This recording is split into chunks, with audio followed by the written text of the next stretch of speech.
Hello students, हम class 10th का chapter 3 कर रहे हैं जिसका नाम है pair of linear equation in two variables. इसकी एक्सरसाइज 3.5 चल रही है और आज इस वीडियो में हम क्वेश्चन नंबर 4 स्टार्ट करेंगे। आज इसका फर्स्ट पार्ट कंप्लीट करेंगे। तो जो हमने थर्ड क्वेश्चन है वो लास्ट वीडियो में कंप्लीट कर लिया था। अगर आपने वो वीडियो नहीं देखी है तो मैं यहाँ आई बटन पर प्रीवियस वीडियो का लिंक डाल देती हूँ, आप चाहें तो वहाँ से क्लिक करके प्रीवियस वीडियो को चेकआउट कर सकते हैं। तो स्टार्ट करते हैं क्वेश्चन नंबर 4। सबसे पहले फोर्थ क्वेश्चन के फर्स्ट पार्ट की स्टेटमेंट देखते हैं। A part of monthly hostel charges is fixed and the remaining depends on the number of days one has taken food in the mess. एक hostel है, उसका एक फिक्स चार्ज है monthly, और जो रिमेनिंग चार्जेस हैं वो इस चीज़ पे डिपेंड करते हैं कि आप मेस में से कितना फूड ले रहे हैं, ठीक है, पर डे के हिसाब से। When student A takes food for 20 days she has to pay ₹1000 as hostel charges.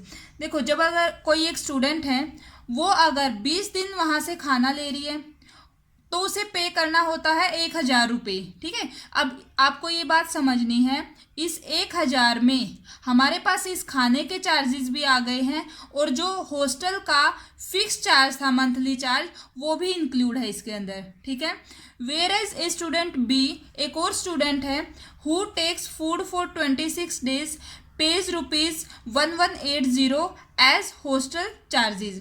तो जो दूसरा स्टूडेंट है वो 26 दिन अगर खाना लेता है तब उसे पे करने होते हैं 1180 रुपये, ठीक है। अब इसमें भी हमारे पास हॉस्टल चार्ज भी इंक्लूड है और जो खाने का चार्ज है वो भी इसी के अंदर है, ठीक है। मतलब ये हमारा टोटल है जो हमें पे करना होता है, ठीक है, उस स्टूडेंट को। Find the fix charge and the cost of food per day. हमें यहाँ से जो हमारा हॉस्टल का फिक्स चार्ज है वो निकालना है और जो फूड का चार्ज है पर डे के हिसाब से वो फाइंड आउट करना है। आई होप आप लोगों को जो इसकी स्टेटमेंट है वो अच्छे से समझ में आ गई होगी। अब हमें क्या करना है, हमें पहले हमारी जो लीनियर इक्वेशंस हैं, यहाँ जो हमारे पास गिवन कंडीशन है उनके अकॉर्डिंग सबसे पहले हम लीनियर इक्वेशंस बनाएंगे। उसके बाद क्वेश्चन में बोला गया है कि उनके हमें सॉल्यूशन फाइंड आउट करने हैं। अब जब आप स्टेटमेंट देखोगे तो आपको मिलेगा यहाँ लिखा हुआ बाय एनी एल्जेब्राइक मेथड, यानी कि यहाँ ऐसे नहीं लिखा हुआ है कि आप क्रॉस मल्टीप्लिकेशन से ही सोल्व करो या फिर आप एलिमिनेशन मेथड से सोल्व करो या सब्स्टिट्यूशन मेथड से, ठीक है। जो भी आपको आ रहा है उसी से आप इसको सोल्व कर सकते हैं। तो स्टार्ट करते हैं इसका ये फर्स्ट पार्ट और इसका सॉल्यूशन। तो जैसा कि क्वेश्चन में बोला गया था उसके अकॉर्डिंग एक तो हमें फिक्स चार्ज निकालना है और एक हमें जो फूड है उसकी कॉस्ट निकालनी है पर डे के हिसाब से, ठीक है। तो उन्हीं के अकॉर्डिंग हम मान लेते हैं let fix charges of hostel is ₹X। X तो हमने फिक्स चार्ज मान लिया है और वाई हमने cost of food per day इसको मान लिया है, ठीक है। ये दो बातें मानने के बाद अब हम देखेंगे क्वेश्चन में क्या क्या कंडीशन गिवन है। फर्स्ट कंडीशन में हमारे पास है कि अगर वो 20 दिन खाना लेती है तब उसे 1000 रुपये पे करने होते हैं, है ना। तो उन 1000 में मैंने आपको बताया फिक्स चार्ज तो है ही, देखो हॉस्टल का तो वो दे ही रही है, प्लस अगर वो एक दिन का खाना उसे ₹Y में मिल रहा है तो आप बताओ 20 दिन का कितने में मिलेगा, 20 × में Y, ठीक है। ये हॉस्टल चार्ज है हमारा और ये क्या है, जो हमारा वो खाना ले रही है उसके चार्जेस हो गए और इन दोनों को मिला के कितना पे कर रही है, 1000 रुपये, ठीक है। तो ये तो आ गई हमारी फर्स्ट इक्वेशन। अब अगर सेकंड की बात करें, देखो सेकंड में फिक्स चार्ज तो वो देगी ही देगी और क्या है, 26 दिन अगर खाना लिया तो एक दिन का अगर Y है तो 26 दिन का कितना हो जाएगा, 26 × Y इक्वल में अब वो पे कर रहे हैं 1180। ये हमारे पास आ गई है सेकंड इक्वेशन। अगर आपको ये इक्वेशन अच्छे से बनानी आ गई उसके बाद आप क्वेश्चन को किसी भी मेथड से सोल्व कर सकते हो जो भी आपको उस टाइम पे याद आ रहा है, ठीक है।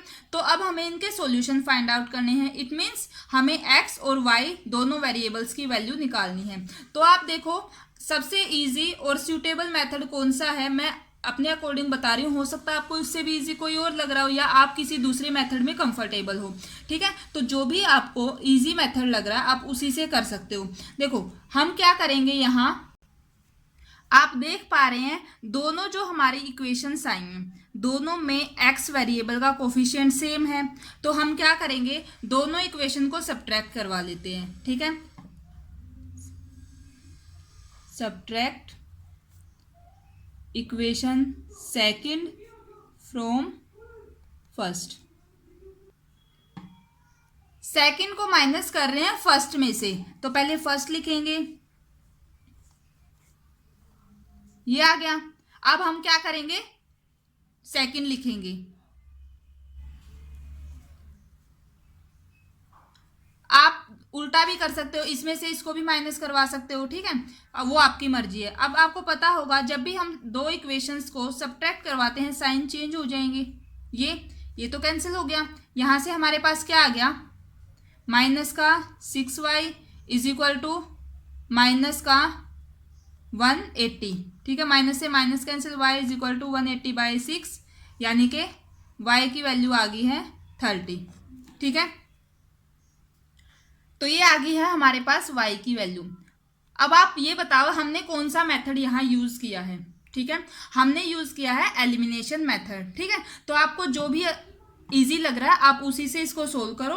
हम यहाँ एलिमिनेशन मेथड से इसको सोल्व कर रहे हैं। अब जो y की वैल्यू आ गई है इसको हम पुट करेंगे, या तो फर्स्ट इक्वेशन में रख लो आप या सेकंड इक्वेशन में रख दो, तो वहां से हमारे पास x की वैल्यू आ जाएगी। Put y is equal to 30 in equation first, हम फर्स्ट में रख लेते हैं इसको। x प्लस 20 इंटू वाई ये आ जाएगा is equal to 1000। x plus, ठीक है, तो x की वैल्यू क्या आ जाएगी, 1000 माइनस 600, x की वैल्यू आ गई हमारे पास 400। तो ये तो आ गया x और ये आ गई y। अब हमें क्या बताना है, जो फिक्स चार्ज था और cost of food per day. तो लास्ट में हम क्या लिखेंगे, hence the fixed charges of hostel is rupees x था ना, अब हमें एक्स नहीं लिखना है, यहाँ एक्स की वैल्यू लिखनी है 400। ठीक है, उसके बाद सेम यही लाइन लिखनी है हमें, cost of food per day is rupees y माना है ना, अब रुपीज 30। तो ये हमारा आंसर हो जाएगा। क्वेश्चन में बोला गया था एक तो हमें यहाँ से हमारी लीनियर इक्वेशंस बनानी है, वो तो हम पहले ही बना चुके हैं, और फिर पूछा गया था fix charges of hostel and cost of food per day, वो हमने यहाँ से बता दिया है। ठीक है, तो इस तरीके से ये हमारा क्वेश्चन नंबर 4 का फर्स्ट पार्ट कंप्लीट हो गया है। आई होप आपको ये क्वेश्चन अच्छे से समझ में आया होगा। अगर फिर भी आपको कोई भी डाउट होता है तो आप नीचे एक कमेंट कर सकते हैं, और ये बात आपको याद रखनी है, आप कोई भी मेथड यहाँ यूज कर सकते हो। मैंने एलिमिनेशन मेथड से सोल्व किया है, आप चाहो तो इसको क्रॉस मल्टीप्लिकेशन मेथड से सोल्व करो, या फिर आप यहाँ सब्स्टिट्यूशन मेथड का भी यूज कर सकते हो। वो टोटली आप पर डिपेंड करता है, क्योंकि क्वेश्चन में मेंशन नहीं किया गया है कि आपको स्पेसिफिक यही मेथड यूज करना है। ठीक है, तो फ्रेंड्स ये थी हमारी आज की वीडियो। अगर आपको मेरी वीडियोज अच्छी लग रही हैं, आपके लिए हेल्पफुल हैं, तो प्लीज़ वीडियो को लाइक करना, चैनल को सब्सक्राइब करना और अपने फ्रेंड्स के साथ शेयर करना। Thank you.